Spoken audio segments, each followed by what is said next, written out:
नमस्कार दोस्तों। आज बीएड थर्ड पेपर से बात करूंगी वायु प्रदूषण के बारे में। वायु प्रदूषण सबके लिए ज़रूरी है।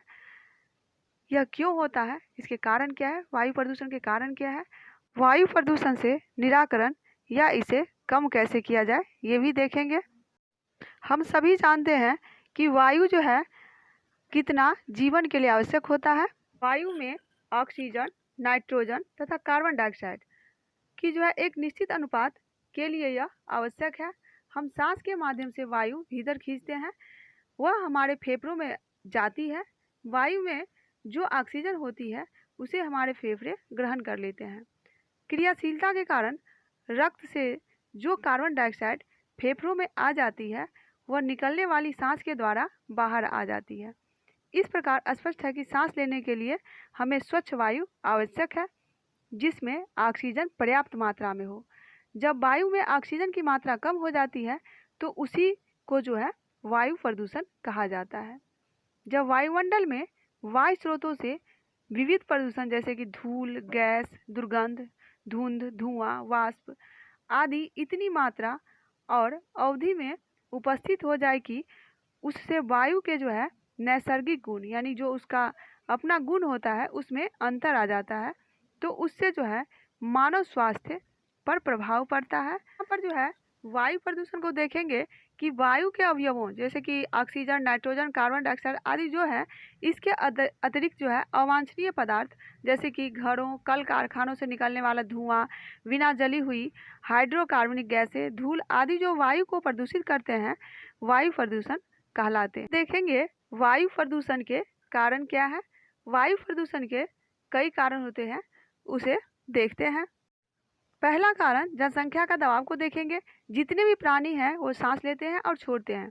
इसका तात्पर्य यह हुआ कि धरती पर जितने अधिक प्राणी होंगे उनके लिए उतनी अधिक मात्रा में जो है ऑक्सीजन चाहिए और वे उतनी अधिक मात्रा में कार्बन डाइऑक्साइड छोड़कर वे वायु को दूषित करेंगे। वर्तमान समय में संसार की जनसंख्या बहुत ही तेजी से बढ़ रही है जिससे हवा में जो है ऑक्सीजन कम हो रही है और कार्बन डाइऑक्साइड बढ़ रही है।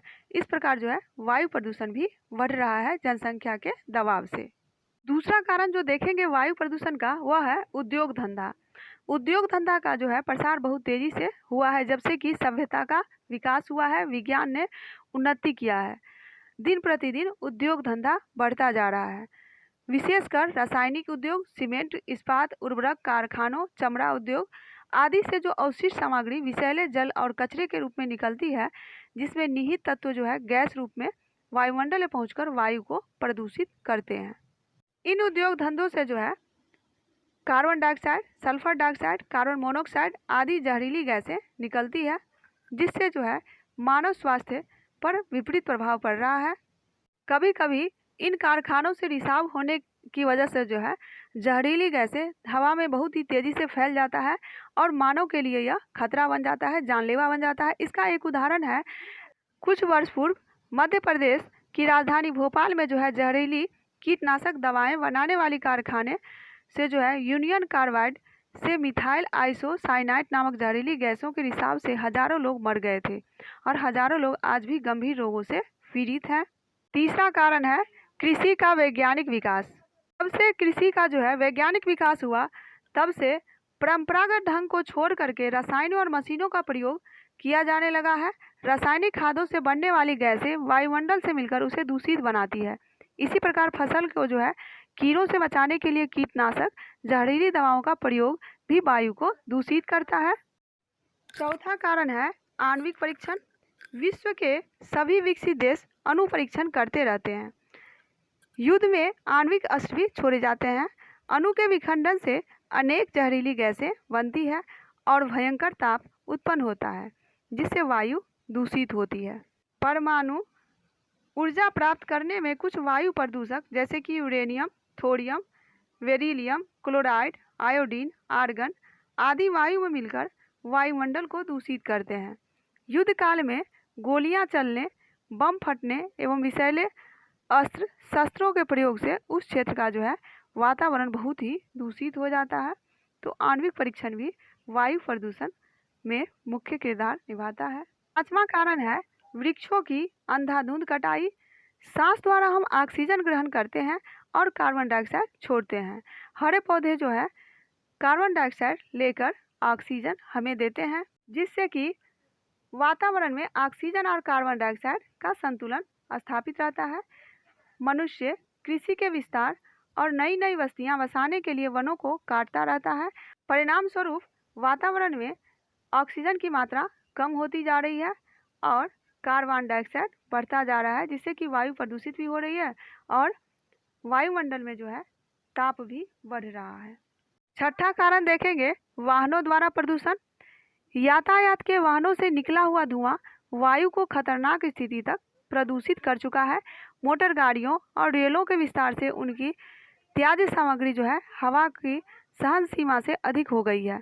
इन वाहनों के धुएं से विविध प्रकार की जहरीली गैसें होती है जो निचले वायुमंडल को दूषित कर हवा की जो है गुणवत्ता को समाप्त करती है। सूक्ष्म कणों द्वारा प्रदूषण। वायु को प्रदूषित करने में जो है सूक्ष्म कणों की भी महत्वपूर्ण भूमिका है। ऐसे सूक्ष्म कण प्राकृतिक और मानवीय स्रोतों से उत्पन्न होते हैं। ज्वालामुखी उद्भेदन, तेज हवा, आंधी आदि से जो है बड़ी मात्रा में सूक्ष्म कण हवा में मिल जाते हैं और वायु को प्रदूषित करते हैं। मानवीय स्रोतों के कण और भी सूक्ष्म तथा खतरनाक होते हैं, जैसे कि सीमेंट कारखाना, वस्त्र उद्योग, जूट उद्योग, इस्पात उद्योग आदि द्वारा सूक्ष्म कण हवा में मिलाए जाते हैं और मानव स्वास्थ्य के लिए ये घातक होते हैं। खान से खनिजों की निकलने वाले जो धुएं होते हैं, उस धुएं में क्रोमियम, बेरिलियम, जस्ता, सीसा आदि के कण होते हैं जो वायु को प्रदूषित करते हैं। तो ये जो था वायु प्रदूषण के कारण। अब देखेंगे वायु प्रदूषण के प्रभाव को। वायु प्रदूषण के प्रभाव में देखेंगे कार्बन डाइऑक्साइड का प्रभाव, sulphur dioxide, carbon monoxide, chlorofluoro carbon का प्रभाव, सूक्ष्म कणों का प्रभाव और अम्ल वर्षा के प्रभाव को देखेंगे। कार्बन डाइऑक्साइड का प्रभाव को देखेंगे। कार्बन डाइऑक्साइड गैस सर्वाधिक पार्थिव ऊष्मा सोखती है। यह गैस सूर्य की किरणें को जो है पृथ्वी पर आने तो देती है, लेकिन इन किरणों के विकिरण के मार्ग को अवरुद्ध कर देती है, जिससे पृथ्वी निरंतर गर्म होती जा रही है। यानी कि सूर्य की किरण तो पृथ्वी पर आती है, लेकिन जाने के लिए जो है यह रोक लेती है कार्बन डाइऑक्साइड ज़्यादा बढ़ने से। वातावरण में कार्बन डाइऑक्साइड की मात्रा लगभग 0.3% प्रति वर्ष की दर से बढ़ रही है। अगर इस वृद्धि दर को अगर रोक नहीं लगाया जाए तो आगामी जो है 30-35 वर्षों में इसके फलस्वरूप मनुष्यों में निश्चेतना तथा मूर्छा सामान्य रोग के रूप में पाई जाने लगेगी, जिससे जो है अंतिम परिणति मृत्यु भी हो सकती है। यानी कि लोग जो है मृत्यु को भी प्राप्त हो सकता है कार्बन डाइऑक्साइड के बढ़ने से। दूसरा जो देखेंगे सल्फर डाइऑक्साइड के प्रभाव को। सल्फर डाइऑक्साइड गैस एक विषैली गैस है जो कारखानों की चिमनियों से निकलकर मनुष्य की श्वास नली तथा फेफड़ों को हानि पहुंचाती है। इस गैस के प्रभाव से पौधों में पत्तियों के किनारे और नसों के मध्य का जो है स्थान सूख जाता है।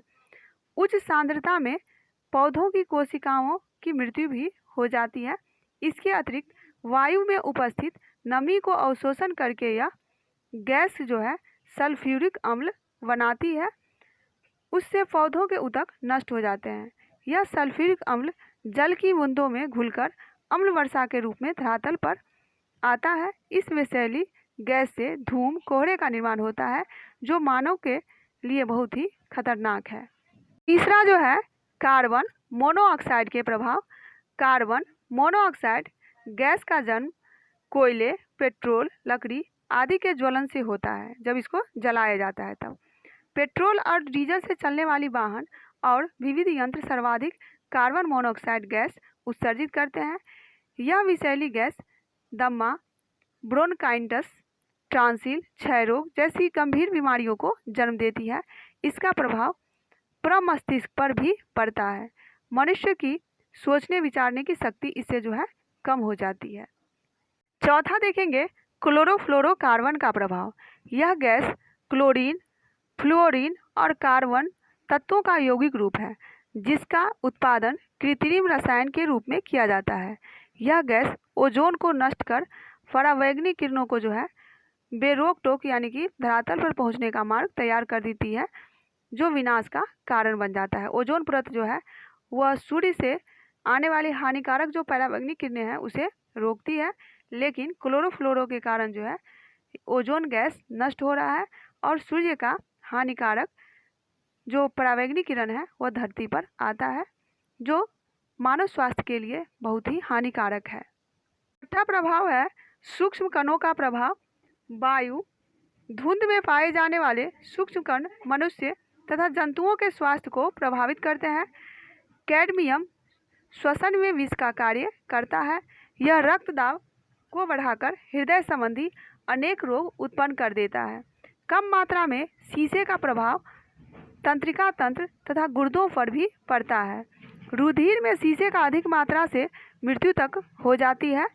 लोहे की खानों में मजदूरों को जो है सिलिका धूल के कारण साइडोलोकोसिस नामक रोग हो जाता है। इसके अतिरिक्त घुटन, मानसिक थकावट, अनिद्रा, बेचैनी, सिर दर्द, टीबी आदि बीमारियां भी जो है धूल और सूक्ष्म कणों से होता है।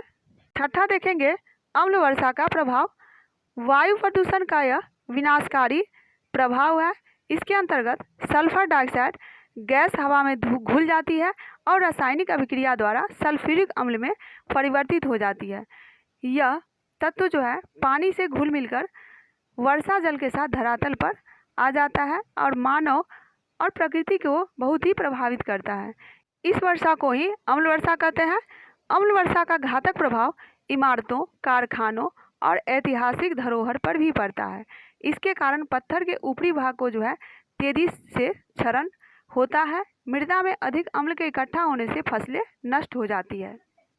ये था वायु प्रदूषण का प्रभाव। अब देखेंगे वायु प्रदूषण के निराकरण के उपाय। वायु प्रदूषण रोकने में शासकीय प्रयत्न किया जाए। ऐसी योजनाएं बनानी चाहिए जिससे जो है वायु प्रदूषण कम हो।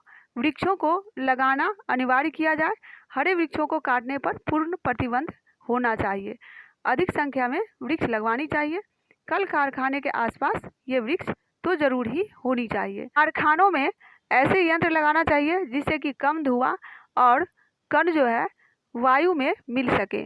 इसके अलावा जो है व्यक्तिगत प्रयास, प्रदूषण के प्रति चेतना का विकास, वैज्ञानिकों द्वारा प्रयास भी किया जाना चाहिए जिससे कि वायु प्रदूषण कम से कम हो।